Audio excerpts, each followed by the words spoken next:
رسول اللہ صلی اللہ علیہ وآلہ وسلم جب رات میں تہجد کے لیے کھڑے ہوتے تو یہ دعا پڑھتے، جس کا ترجمہ یہ ہے: اے میرے اللہ، ہر طرح کی تعریف تیرے ہی لیے زیبا ہے۔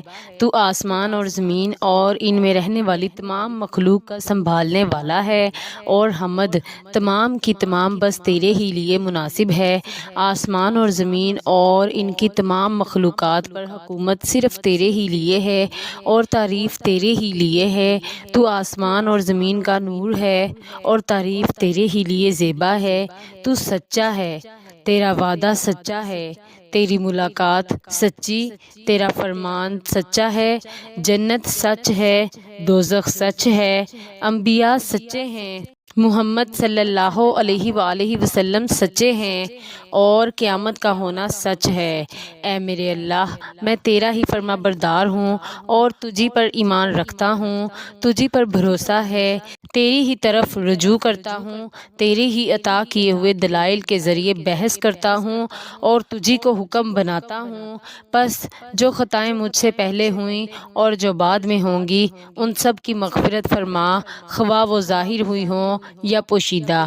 آگے کرنے والا اور پیچھے رکھنے والا تو ہی ہے، معبود صرف تو ہی ہے، یا یہ کہا کہ تیرے سوا کوئی معبود نہیں۔ ابو سفیان نے بیان کیا کہ عبد الکریم ابو امیہ نے اس دعا میں یہ زیادتی کی ہے: لا حول ولا قوۃ الا باللہ۔ سفیان نے بیان کیا کہ سلیمان بن مسلم نے طاؤوس سے یہ حدیث سنی تھی۔ انہوں نے حضرت عبداللہ بن عباس رضی اللہ عنہما سے، اور انہوں نے نبی کریم صلی اللہ علیہ وآلہ وسلم سے۔ صحیح بخاری، حدیث نمبر 1120۔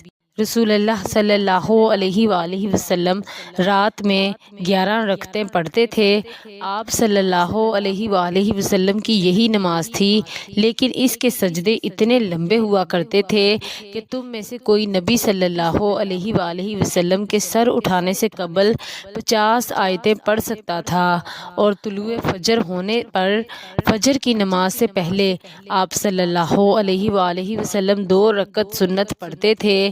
اس کے بعد دائیں پہلو پر لیٹ جاتے۔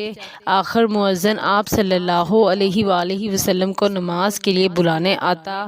صحیح بخاری، حدیث نمبر 1123۔ یہ خواب میں نے اپنی بہن حضرت حفصہ رضی اللہ عنہا کو سنایا، اور انہوں نے رسول اللہ صلی اللہ علیہ وآلہ وسلم کو تعبیر میں آپ صلی اللہ علیہ وآلہ وسلم نے فرمایا کہ عبداللہ بہت خوب لڑکا ہے، کاش رات میں نماز پڑھا کرتا۔ راوی نے کہا کہ آپ صلی اللہ علیہ وآلہ وسلم کے اس فرمان کے بعد عبداللہ بن عمر رضی اللہ عنہما رات میں بہت کم سوتے تھے، زیادہ عبادت ہی کرتے رہتے۔ صحیح بخاری، حدیث نمبر 1122۔